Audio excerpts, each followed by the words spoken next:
lebih kuat. Kemudian level hematokritnya atau HB-nya, ya. Kemudian memastikan oksigenasinya, CO2-nya. Tadi saya bilang, teman-teman seringan orang suhu udah mau 35-36, teman-teman masih di 60, di 55,5 gitu. Jangan lab, lebih baik lebih awal. Karena suhu darah kita udah naik, walaupun suhu nasanya mungkin masih 34. Nah, pertanyaan Kak, sebenarnya yang jadi indikasi kita untuk menaikkan fraksi, apakah ketika suhu nasal atau suhu di oksigenator kita? Suhu nasal sebenarnya, jadi parameter sentral itu suhu nasal. Tapi kan dia pasti mempengaruhi. Kalau misalkan di suhu darahnya dia panas. Nah, makanya bagaimana tips dan triknya? Tipsnya Apakah ketika adalah kita sudah lihat udah 35 di oksigen langsung kita naikkan, atau kayak mana gitu kan? Karena kan terlambat nanti nasalnya. kalau saya pribadi, saya lebih prefer kalau mengambil suhu yang lebih tinggi. Jadi kalau misalkan di mesin sudah 35, di nasal masih 33, saya akan mengikuti yang 35. Begitupun ketika proses cooling. Iya. Oke. Dan buat saya lebih mudah mengadjust kelebihan dibanding kekurangan untuk oksigen. Ya. Dan ingat bahwa target PO2 di CPB di oksigenator itu akan jauh lebih tinggi dibanding di paru. Makanya kenapa ketika misalkan cek AGD pertama di anestesi, ketika on ventilator, dia kan paru-paru pasien yang bekerja. Dia nyantai aja 90. Kalau kita udah ketar-ketir itu 90. Kenapa? Karena oksigenator itu membran yang lapang luas areanya itu besar. Jadi dia butuh tekanan lebih tinggi. Jadi kalau misalkan 200 aja saya pastikan saya naikin. Kalau misalkan PO2-nya 200 pasti akan saya naikin fraksinya. Buat saya itu aman di 2,5 sampai 300. Saya pribadi ya. Walaupun secara teoritisnya dikatakan 150 sampai 250.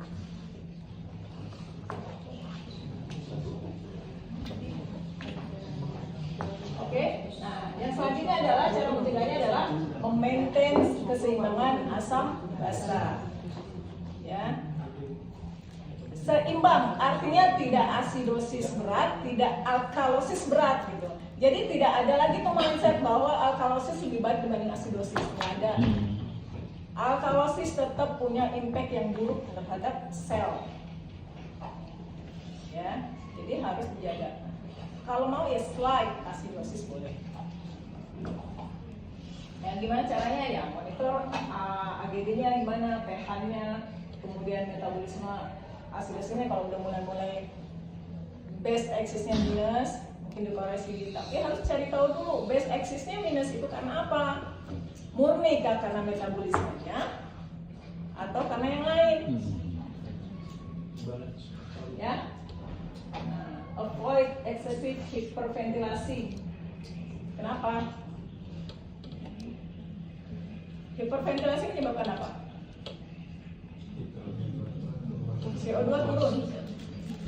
Ya. Terus kalau CO2 turun kenapa? Alkalosis. Kenapa kalau alkalosis respiratori? Oke, jadi yang diambil efeknya adalah bahwa CO punya efek vasodilatasi terutama di pembuluh darah serebral. Ya. Jadi kenapa saya suka bilang kenapa di suhu 34 kalian pakainya pH manajemen. Jadi kalau saya tanya kamu mau atas bawah, bawah Kak, kenapa? Karena suhunya, bukan itu jawaban yang saya mau. Kalian harus tahu manfaat kamu mengambil pH manajemen itu kenapa? Apa impactnya?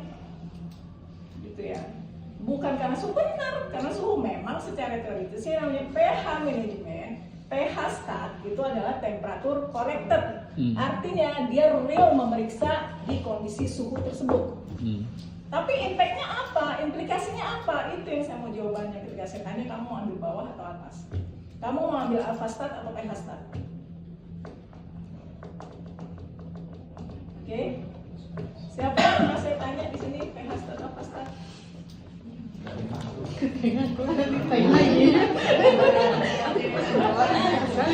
Hah? Ayo, ngaku. Udah kali ditunjuk. Tiba-tiba langsung gini, saya nggak pernah handsome sama Kak Yuda. Lu perlu Nggak pernah handsome sama Kak Yuda. Jarang loh saya handsome sama Kak Yuda. Ya, jadi sekali lagi saya tidak akan pernah mengarang karena teman-teman selama punya justifikasi, selama punya referensinya silakan. Kita berbeda silakan. Ya, tapi ada justifikasinya. Kenapa sih kamu lebih memilih pada suhu ini kok pilihnya PH manajemen? Karena suhu, ya kenapa? Karena suhunya. Apa implikasinya? Jadi yang dimaksud itu adalah temperatur. Secara fisiologis, penurunan suhu akan menurunkan PCO2. Makanya saya bilang tadi bahwa pH manajemen itu temperatur corrected, artinya dia menilai real sesuai. Jadi real. Jadi memang di suhu 33 CO-nya akan cenderung turun. Jadi kalau nilainya 17 sih memang segitu. Tapi kalau misalkan alfa, dia pasti akan lebih tinggi. Kenapa? Karena dia mengandalkan autoregulasi. Tapi sekali lagi implikasinya gimana? Maksudnya gimana, Kak? Ya, contoh nih, kenapa sih saya pada suhu di atas 32 saya lebih memilih alpha management? Ya, karena dia membaca pada suhu yang masih mild hipotermi, ya, autoregulasi tubuh itu masih bekerja. Ya, berbeda dengan pasien-pasien yang dilakukan tindakan dengan deep hipotermia. Autoregulasi udah lost, udah nggak kepake, makanya dia butuh bantuan. Jadi kita harus membaca real. Kalau di suhu misalnya buat 6 pada saat RSP teleponnya cuma 17, apa impactnya dengan PCO yang tadi hiperventilasi? Perfusi cerebral yang dikhawatirkan, maka kita perlu nambahin CO supaya dia punya efek vasodilatasi. Jadi perfusi ke cerebralnya tetap termaintain, harapannya begitu.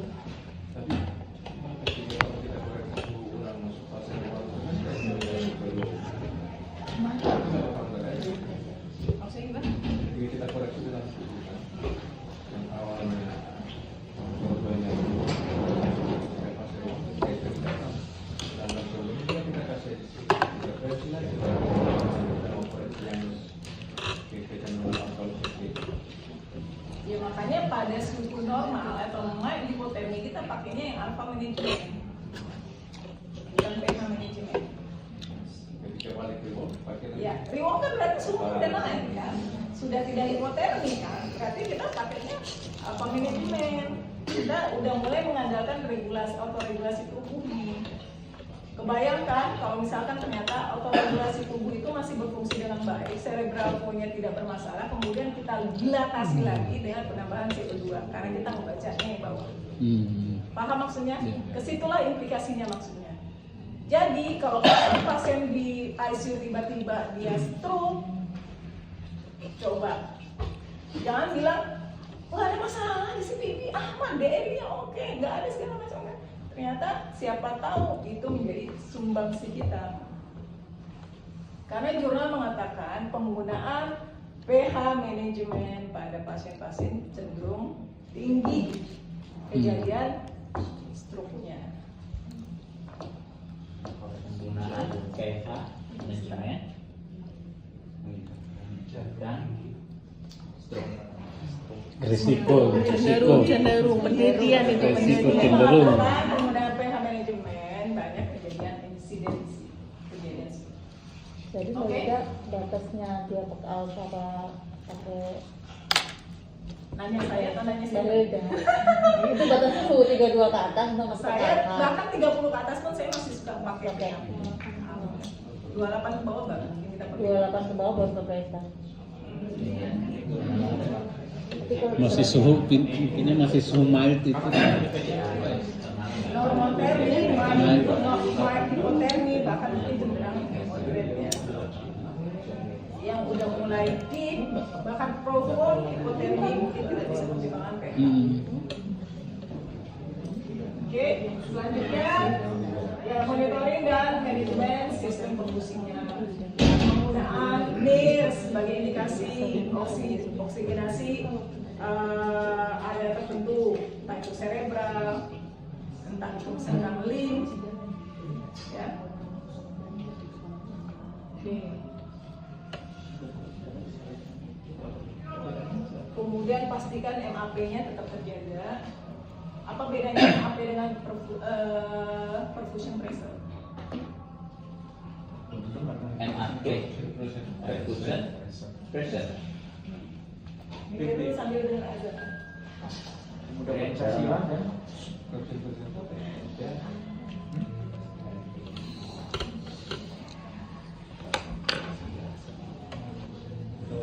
Ada jawaban Bang Agus?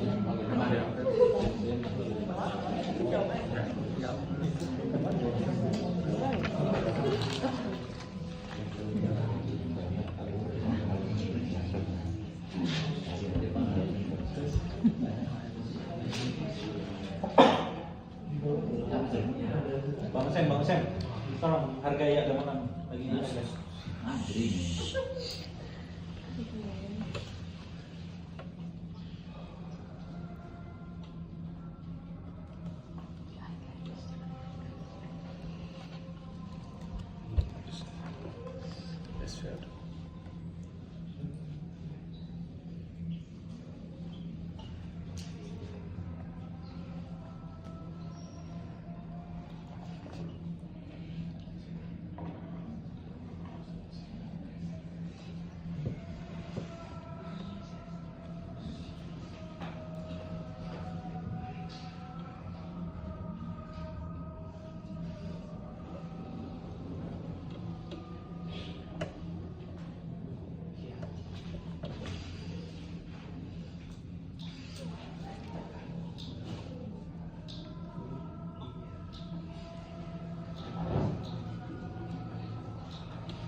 Perfusion pressure MAP dan perfusion pressure.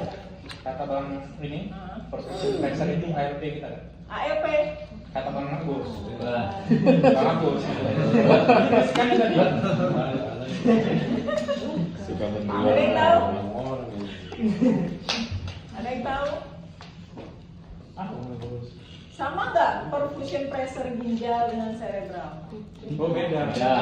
Jadi udah tahu artinya apa? Ya. Mas Herman. Apa, Bang Hussein? Ianya kencang loh. Jawab. Perfusi pressure itu pressure yang dibutuhkan organ, pressure yang dibutuhkan untuk mengalirkan teraliri gitu. Terakhir. Apa yang terakhir?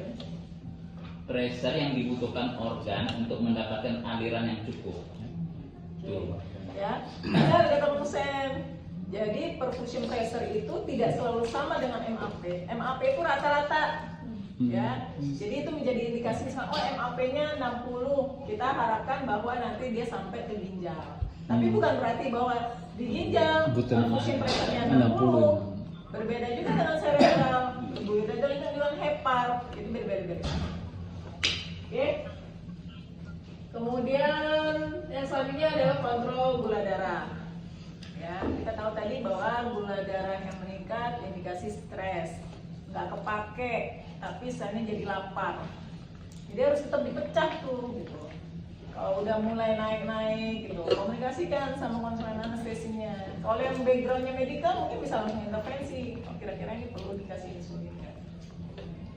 Untuk maintain. Kemudian yang kelima adalah mencegah atau menyesuaikan hipotermia.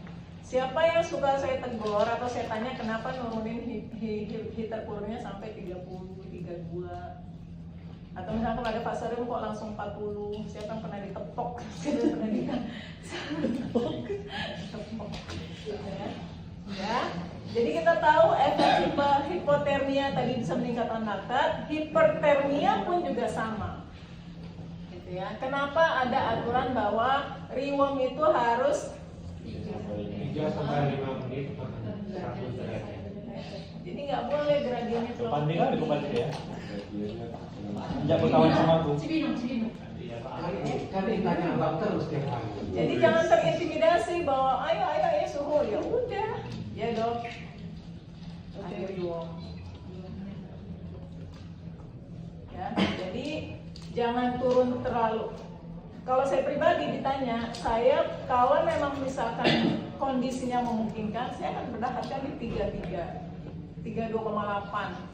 Jarang banget saya turun dari situ.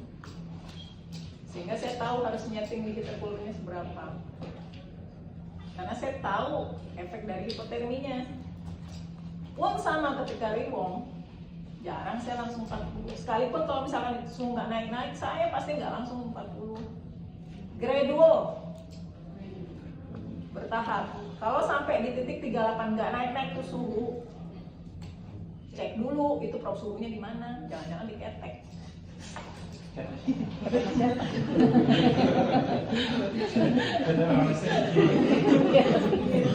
Ya, teman-teman harus aware sama hal-hal kecil kayak gitu. Jangan-jangan karena miring kanan miring kiri, mungkin memang difiksasi, tapi proses miring kanan miring kiri, kepalanya dibelok kayak dibelokkan, tengok kanan tengok kiri, itu bisa merubah posisi. Ya, makanya tipsnya adalah kenali instrumen kalian sendiri. Gimana cara kerja heater cooler kalian, gimana tata laksana kalian, itu kalian yang tahu. Ya.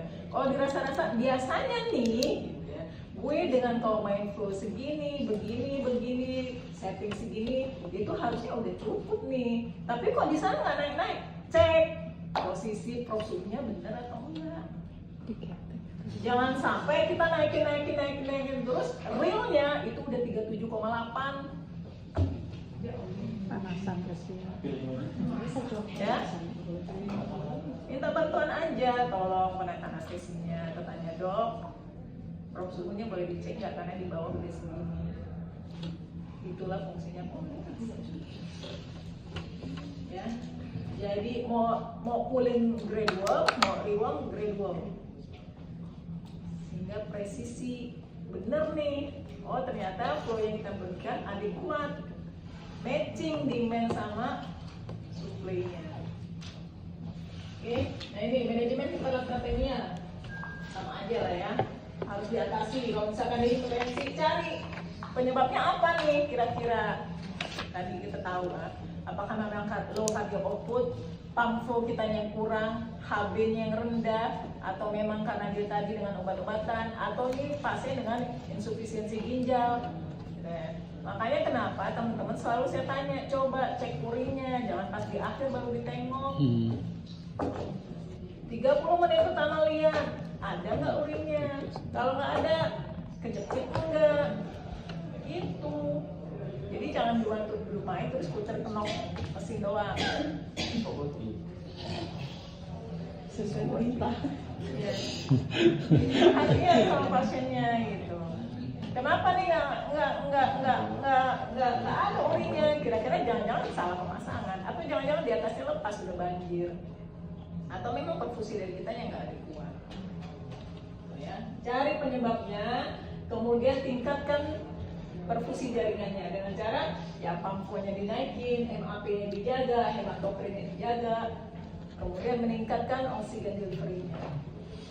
Kemudian tadi koreksi kalau misalkan terjadinya imbalance asam basa. Kemudian gulanya dijaga. Kemudian penggunaan vasopresor. Jadi fasting itu bukan sesuatu yang haram, tapi harus tepat penggunaannya. Makruh. Ya, kalau kalian hipotermi, cardiac outputnya nggak nyampe, flow-nya nggak cukup, tiba-tiba untuk naikin pressure kalian pakai fasting jor-joran, kira-kira apa yang terjadi? Ya, udahlah dijepit, udahlah di alirannya nggak dapet, diperes lagi gitu kan. Itu udah kayak jatuh ketiban tangga itu. Ini wajar kalau misalkan AGD-nya amburadul. Kalau mau pakai fastlon, pastikan bahwa kalian sudah memastikan cardiac outputnya cukup.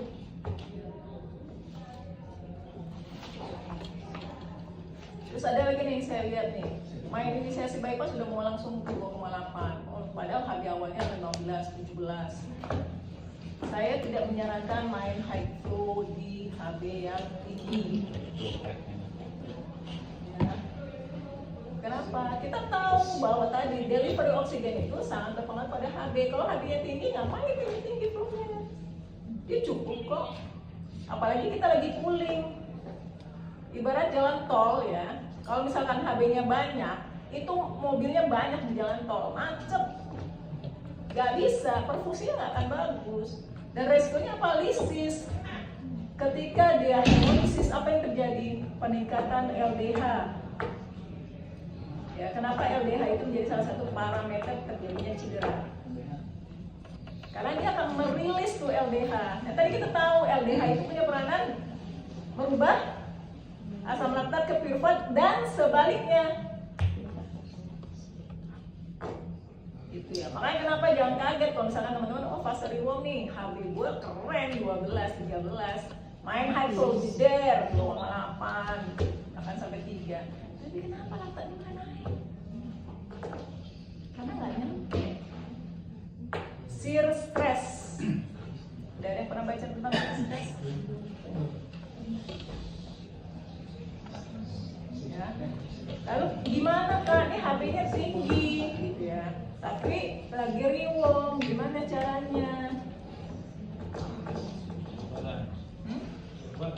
Zero balance, delusional ultrafiltrasi. Satu. Kedua, faktor lainnya yang dijaga. Kita nggak mampu memaintain atau mereduksi kebutuhan si pasien, demand-nya tetap meningkat karena suhunya memang harus naik. Maka demand-nya kita maintain. Kita nggak mungkin menurunkan, tapi kita maintain. Misalkan dengan penggunaan sedasi yang adekuat, obat-obat anestesi yang adekuat. Kemudian manajemen suhu reward yang cukup tadi. Bayangkan orang yang harus lari sprint jarak sekian sama jarak 100 meter dengan sprint jarak 1 kilo, mana yang lebih cepat, mana yang lebih capek? 1 kilo. Ya. Kayak kita nih, kita kalau olahraga pasti asam laktat kita naik. Ya. Karena tadi kebutuhannya lebih tinggi dibanding. Jadi makanya kalau reworm saya sarankan jangan tinggi-tinggi gradiennya. Dan harus tahu apa aja. Saya selalu nanya reworm nih, kamu ngapain? Naikin flow kah? Oke, flow udah 2,8, terus mau ngapain? Mau naik lagi ke 3? Nggak apa-apa, silakan, tetap lagi, cuma itu doang. Fraksinya, oke fraksinya. Kemudian apa lagi? Kenapa Pak Agusti ultrafiltrasinya? Hah? Untuk scavenger. Scavenger. Oke. Jadi penggunaan optimalisasi penggunaan ultrafiltrasi pada fase reward itu sangat dianjurkan. Ya. Lalu gimana Kak? Volumenya minimal cuma 200. Lakukan zero balance. Ya.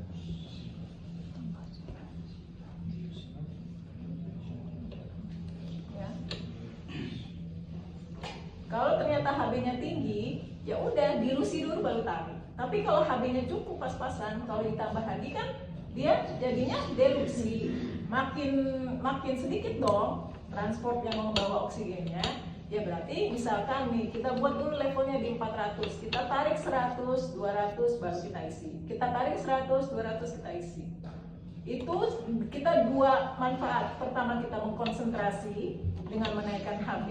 Kedua, kita buang mediator inflamasinya.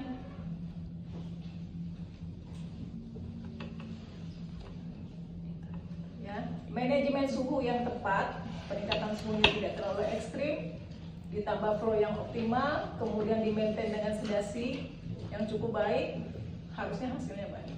Karena di buku dikatakan sebenarnya fase reward adalah fase di mana paling tepat untuk menurunkan laktat. Tapi kenyataannya fase reward adalah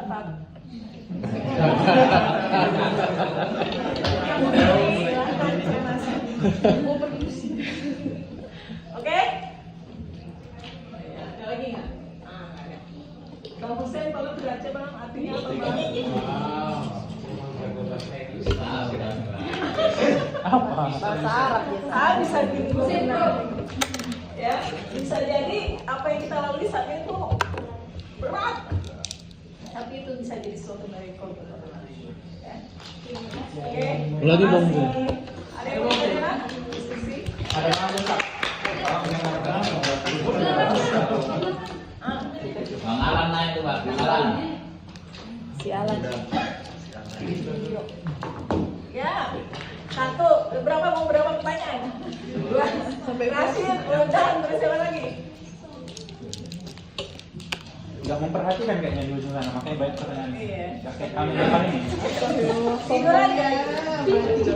Oke, Rasid mau nanya apa? Yang ini manajemen laktat di belakang ini, saya mungkin perlu menunggu yang dari depan tadi. Di depan kan tadi ada pembahasan terkait laktat clearance. Terus di belakang ini kan kalau saya melihat itu lebih ke manajemen laktat gitu kan, supaya ketika misalnya laktat kita bertambah itu bagaimana supaya tidak makin bertambah lagi. Nah kalau misalnya laktat kita tinggi gitu kan, misalnya kandung 1,6 misalnya, nah ya 2 misalnya. Nah yang untuk meningkatkan yang di awal tadi yang clearance laktat melalui glikoneogenesis atau piruvat oksidatif itu yang bisa meningkatkan di situnya itu di bagian apa ya, atau yang kita lakukan itu apa sih Mbak? Oke. Ya. Udah, itu satu. Ada lagi, Wildan? Terima kasih Kak. Kak, sebenarnya beberapa dari masukan-masukan dari senior dan juga beberapa dari buku-buku itu ada beberapa yang dan juga berbeda sih intinya. Jadi untuk suhu sebenarnya itu hipotermi itu di berapa? Nah, kalau dari ada pernah bilang itu suhu di hipotermi itu 34 itu masih normal. Jadi kalau sudah turun di 34 itu sudah masuk di hipotermi, dan kalau untuk zat AGD pastikan menggunakan si pH star. Nah, lalu beberapa kasus saya pernah menemukan itu flow sudah dioptimal dari yang saya protokol itu BB per 60 per 70 ya kalau untuk dewasa. Nah itu lalu untuk HB-nya itu di 7 pernah dapat di 7. Nah sedangkan saat fase cooling tersebut perlu kita sudah optimalkan di suhu tersebut. Nah saya pernah eksperimen juga mencoba saya sesuaikan dengan protokol ini, suhu waktu itu pernah di 28. Nah waktu itu di kasusnya di pediatrik sih, kalau untuk 28 ini kan untuk cardiac index-nya itu waktu itu di 2. Ya 2 sampai 2,2. Nah saya pernah coba di situ coba kita sesuaikan dengan protokol, apakah sesuai hasil outcome-nya itu atau tidak. Ternyata malah hasilnya dalam tanda kutip tidak sesuai, padahal dari segi HB-nya, flow-nya sudah saya sesuaikan, dan juga fraksi FO2-nya saya sesuaikan, semuanya sesuai dengan protokol. Nah kalau dari sisi kaidah sebenarnya itu apakah ada tips and trick tersendiri sih, kita harus bisa mengikut protokol atau kita harus sesuai dengan menyesuaikan dengan fasenya sendiri untuk menjaga si laktatnya supaya tidak sampai naik. Oke. Ya. Jadi tadi pertanyaan Rashid, koreksi kalau misalnya salah ya. Gimana sih cara ada nggak sih tips and triknya mengoptimalkan clearance gitu ya Kak? Oke. Tadi kita tahu bahwa clearance itu terjadi di hati, di ginjal dan di otot ya. Selama CPD pasti yang berpengaruh adalah ginjal. Ya. Nah, yang harus dilakukan adalah kita pastikan tadi nggak lepas bahwa kita harus pastikan perfusi pressure terus MAP-nya itu tercapai. Ya. Karena kalau misalkan nggak tercapai, khawatirnya ya hatinya juga nggak bagus. Ya, perfusi ke hatinya nggak bagus, maka proses clearance yang terjadi di hati juga nggak bagus. Tapi kan kita nggak bisa nih ngelihat kalau yang di hati kan. Nggak bisa Yang dinilai. kita bisa dilihat apa? Yang di ginjal. Maka kita pastikan urin outputnya adekuat. Itu menjadi salah satu parameter. Ya, makanya kenapa kita menjadi parameter kalau urin output itu menjadi parameter? Karena itu dianggap organ terjauh. Ya kan? Iya. Ya kan? Jadi kalau ke ginjal yang udah dianggap cukup, berarti ke organ yang di atasnya jauh lebih cukup. Gitu ya. Itu kalau misalkan bicara gimana caranya mengoptimalkan clearance-nya. Kita pastikan perfusion pressure-nya, ya sementara mungkin selama interaksi TV kita parameternya adalah MAP. Kemudian kita lihat urin outputnya gimana. Dan teman-teman juga harus hati-hati penyebab urin outputnya nggak keluar lagi apa. Benarkah karena MAP-nya tidak tercapai, atau jangan-jangan teman-teman terlalu banyak konsentrasi. Ginjal itu kan secara fisiologis, ya. Reseptornya juga dia fisiologis. Kalau dia membacanya hipovolemia, dia akan keluarin cairannya. Kalau cairannya yang harus dikeluarkan sudah dikeluarkan semua dari ultrafiltrasi, itu sampai mau dikeluarkan sampai ginjal. Jadi bijaklah menggunakan ultrafiltrasi kapan dan tujuannya apa. Kalau kita ingin mengkonsentrasikan volumenya banyak, ya silakan. Kalau kita ingin membuang cairan, mengultrafiltrasi secara masif karena dia adalah sepsis, ya silakan. Ambil manfaat untuk membuang mediator inflamasinya. Ya. Yang menjadi PR adalah tricky. Kalau misalkan tadi saya mau ultrafiltrasi tapi venous drenasinya cuma ada 100, nah gimana? Itu yang kalian dapetin di lapangan.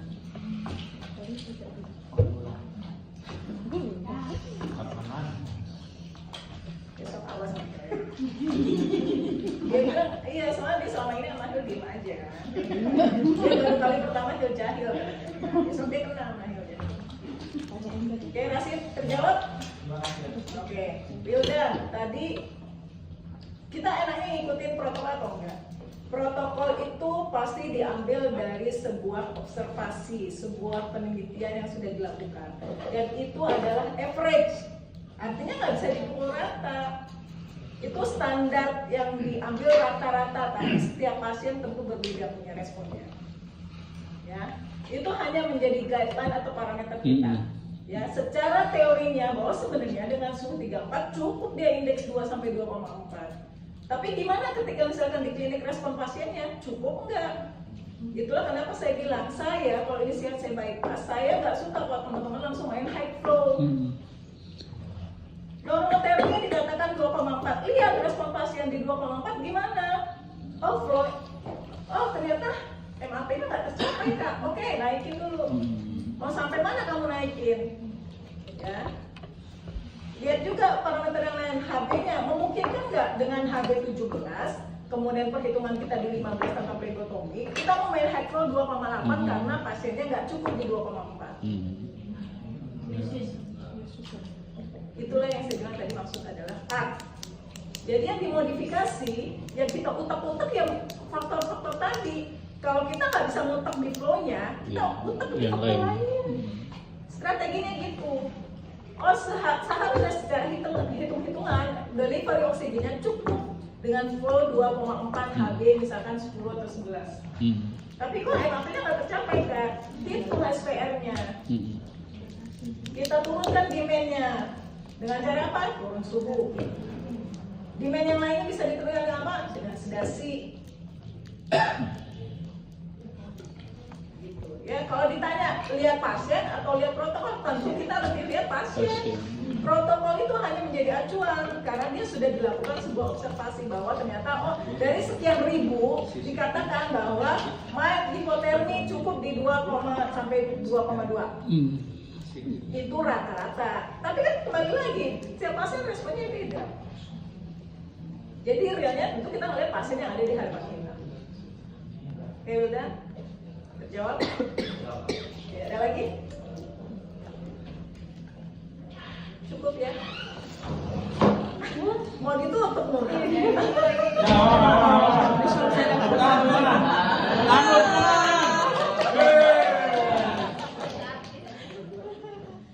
Gitu ya? Ada lagi yang mau didiskusikan? Yang mana ngitung SPR-nya kan? SPR? Kan nggak semua kami tahu. SPR, DO2 kami nggak tahu semua gitu kan. Halaman berapa, protokol, gitu. Kasih kit, ternyata protokol yang dikasih nggak pernah dibaca.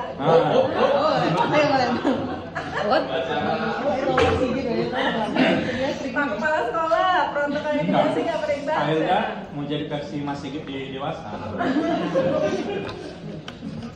Dia di belakang ya kan, nggak mau apa-apa. Tiba-tiba panas sendiri. Udah bahaya kan? Udah bahaya kali. Oke, ada lagi? Cukup jelas? Ya. Nah ini Kak, kita kan tadi ngomongin laktat endogen dan eksogen. Kakak bilang tadi nggak perlu khawatir kalau laktatnya naik segala macam. Kadang di beberapa kondisi ternyata kita temui laktatnya tinggi. Kita kan nggak tahu, ya bisa membedakan mana eksogen dan endogen. Kira-kira ada rilis waktunya nggak? Ada perbedaan rilis waktu antara yang eksogen atau endogen itu ada rilis waktunya sehingga Berapa kita, lama gitu ya? ya maksudnya kan nanti ketika postopnya kita, trennya ternyata makin menurun gitu. Kalau ditanya ada nggak sih Kak rilis waktunya berapa lama, saya juga nggak tahu ya. Tapi pengalaman dia kembali lagi kita lihat trennya. Kalau kita memang yakin bahwa perfusi yang kita berikan itu adekuat, ketika misalkan cek pertama cross-clamp 10 menit, kemudian dia naik, kemudian fase rewardnya dia turun, artinya kita adekuat.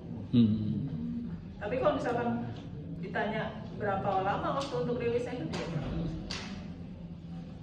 belum nemu berapa, apakah 10 menit, apakah 20 menit.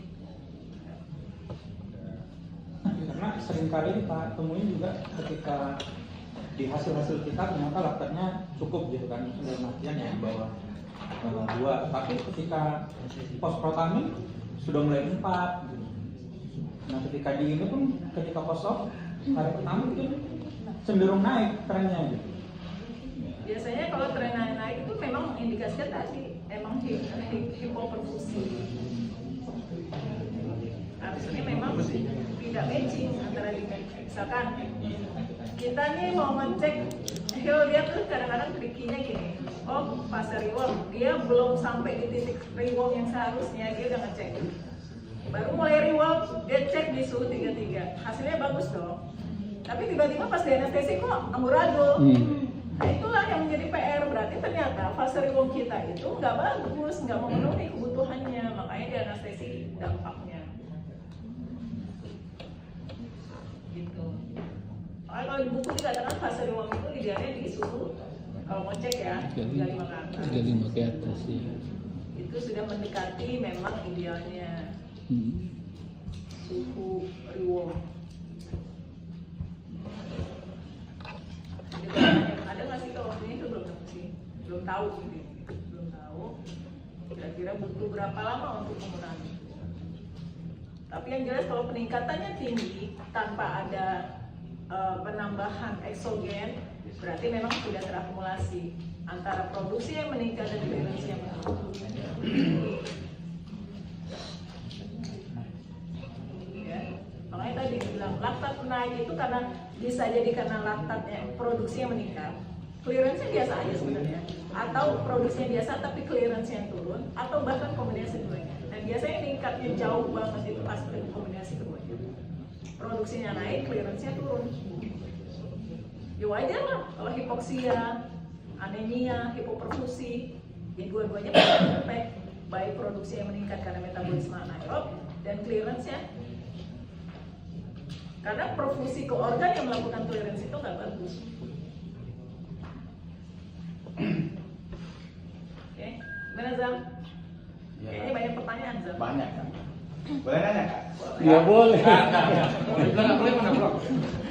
Kan tadi clearance si laktat ada di heart, ginjal, dan otot tadi ya kak. Nah, kan salah satunya ginjal 30% sampai 35% itu di ginjal. Nah, apakah laktat ini bisa keluar lewat filtrasi? Bisa. Bisa. Klaimnya filtrasi bisa. Cuci kan? Tapi trennya semakin meningkat, apakah dengan faktor-faktor yang tadi hiperperfusi menurunkan? Yang harus dipahami adalah karena ada sebuah jurnal mengatakan bahwa terjadinya peningkatan laktat karena penggunaan filtrasi yang masif. Jangan lupa teman-teman bahwa penggunaan filtrasi bisa mencuri flow yang teman-teman berikan. Ya, jangan sampai flow yang teman-teman kasih pada fase 2,2 ditambah masif ultrafiltrasi. Makin kecuri. Jadi mungkin itu yang menyebabkan. Ada pembicaraan. Jadi filtrasi laktat tetap dibuang. Laktat dibuang, mediator inflamasinya dibuang. Jawaban Arif. Makanya kenapa saya selalu bilang optimal kalau filtrasi saya udah mulai ayo apa? Flow-nya naikin. Flow-nya naikin. Kemudian HB-nya naikin dengan penggunaan filtrasi. Jadi dua penggunaannya. Untuk meningkatkan HB, untuk membuang mediator inflamasinya. Kemudian manajemen suhunya, setting, gradual. Kalau bisa restart, restart. Kalau enggak ya udah, tapi jangan sampai 40 langsung cireng. Dari kalian setting 30 ke 40 atau 32 ke 40 enggak. Saya tuh biasanya gradual. 34 dulu, 36 dulu. Paling tinggi 34 ke 38. Cuma kita harus kuat mental kak. Kenapa? Sarjanya suhu nggak naik-naik, ayo cepat-cepat. Nah, jadi kan kita Sedang naik dong. OTW dong. Jam terbang katanya. Gimana caranya tidak terintimidasi? Ayo dong, ayo dong, ayo dong. bisa balasan, ayo. Semenjak lihat banyak cepat.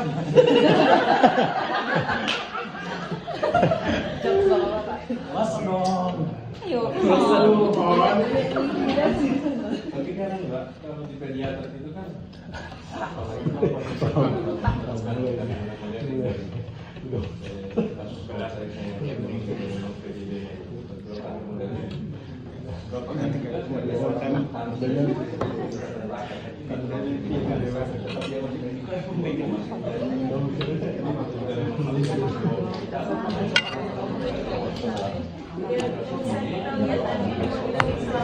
Misalkan pasca CTP, dari pasca CTP ke pengambilan sampel itu gimana hemodinamiknya? Kardiobautnya oke atau enggak? Oke, misalkan oke. Kemudian lihat lagi supportnya apa? Jangan-jangan dia oke dengan support ini. Tetap aja dia punya efek. Ya, 0,005 adre itu udah dosis. Jadi harus naik kalau mau dikaji ya holistik pengkajiannya kira-kira. Baru kita akan nemu kira-kira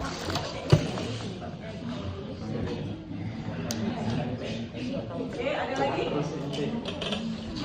Mbak, mau tanya tentang ini, Mbak. Bahasa Inggris.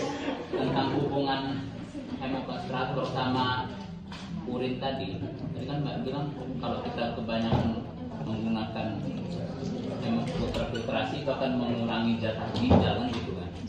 Enggak, bukan mengurangi jatah ginjal. Bukan itu maksudnya. Jadi secara fisiologisnya ekspresi cairan melalui urin karena tubuh membacanya dia kelebihan cairan sehingga harus dikeluarkan. Ya. Nah sekarang kalau ternyata cairan yang tadinya akan dianggap lebih sama si ginjal sudah ditarik sama sama filtrasi, dia pasti reseptornya pembacanya ini cukup volumenya atau bahkan cenderung hipovolum. Lalu kalau udah kondisi hipovolum, apa yang terjadi? Pasti justru dia mempertahankan air, bukan dikeluarin. Makanya kenapa urinnya nggak keluar? Bisa jadi. Bukan berarti selalu seperti itu enggak. Ada juga yang kadang-kadang ini responnya cukup. hipokolum dengan hipoperfusi beda kan? Tamparan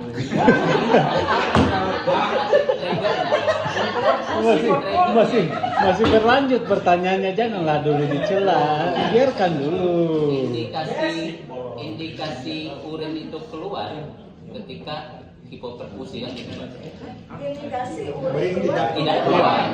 Urin tidak keluar, Ketika hipoperfusi. hipoperfusi ke ginjal kan gitu. Salah satunya. Menurut saya penyebab ya bukan indikasi penyebab urin nggak keluar itu indikasi salah satunya hipoperfusi kan gitu. Penggunaan hemofiltrasi itu menurut saya nggak ada hubungannya dengan mengurangi perfusi kita ke ginjal. Pikiran saya juga Berarti selama ini semua itu.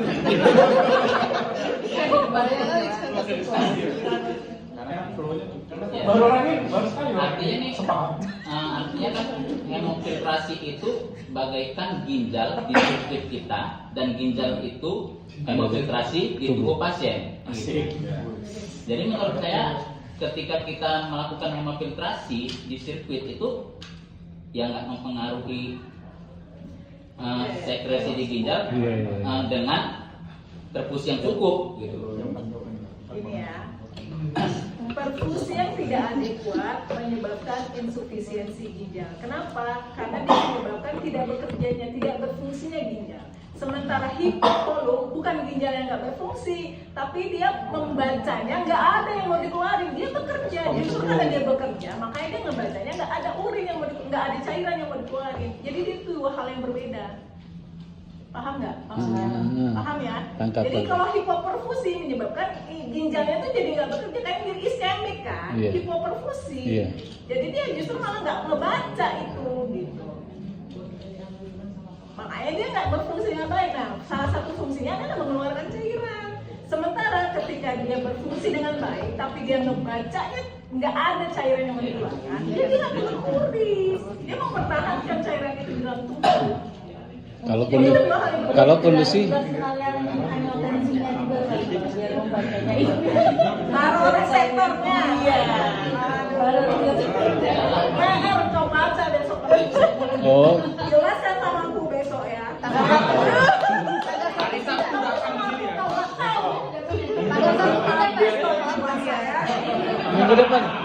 minggu depan masuk.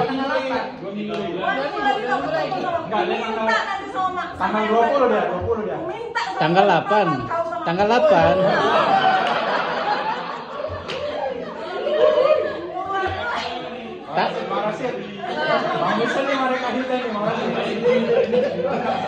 Tanggal 8 Kak, dicatat Kak, tanggal 8. Oke, ngerti ya maksudnya sekarang? Iya, masuk. Ini dua hal yang berbeda. Iya. Jadi kalau kita hipovolum, ginjal itu berfungsi dengan baik, Tapi nggak ada yang nggak ada cairan yang berkeluar, dipertahankan dalam tubuh. Autoregulasi. Tapi kalau hipokolum itu bukan identik dengan jadinya hipoperfusi juga dia. Hipovolum bisa menyebabkan hipotensi, bukan hipotensi bisa menyebabkan hipoperfusi, tapi tidak selalu itu menjadi penyebabnya. Salah. Paham enggak? Kayaknya berlanjut nanti di kelas ini berdebatnya. Hipovolum artinya jantung itu kekurangan volume untuk diejeksikan. Nah, kalau volumenya kurang yang mau diejeksikan, kemungkinan kan tensinya turun dong. Kardiopat itu apa kan? Kardiopat itu apa? Iya, maksud saya enggak. Ketika hipokolum, maka cardiac output-nya turun, maka terjadi hipoperfusi kan gitu. Tapi ini kan berbeda, halnya beda nih. Ketika kita mengasih flow yang cukup, kan tidak terjadi hipokolum berarti ini kan. Gitu. MAP yang cukup berarti volume ke ginjal itu cukup tuh menandakan. Ini ceritanya udah kebanyakan dikonsentrasi tadi. Iya. Kan yang bahasa sederhana itu nggak bisa masuk. Jadi dari berapa orang di sini? Tapi Anggap 30 mungkin ya. ada- 29 paham, 1 nggak paham nggak apa-apa dong. Karena dalam keluarga itu 5 orang, 1 orang ini memang ada. Berarti kalau dari 32 sudah paham, 1 nggak paham bukan salah dia dong. Udah pas. Pas ya. Sepakat kan? Nah, Bang Husen, di dewasa sama aku tiap hari. Karena ada nomornya kan udah kan. Harusnya gitu juga, Mbak. Bergetar ginjal lo kan. Kak, kayak tadi Kak, para pemuji ya. Udah bilang sama Sigit, pemuji dewasa kayak udah. Mampus tau. Wes, kasih gift kau batal. Kita cuti.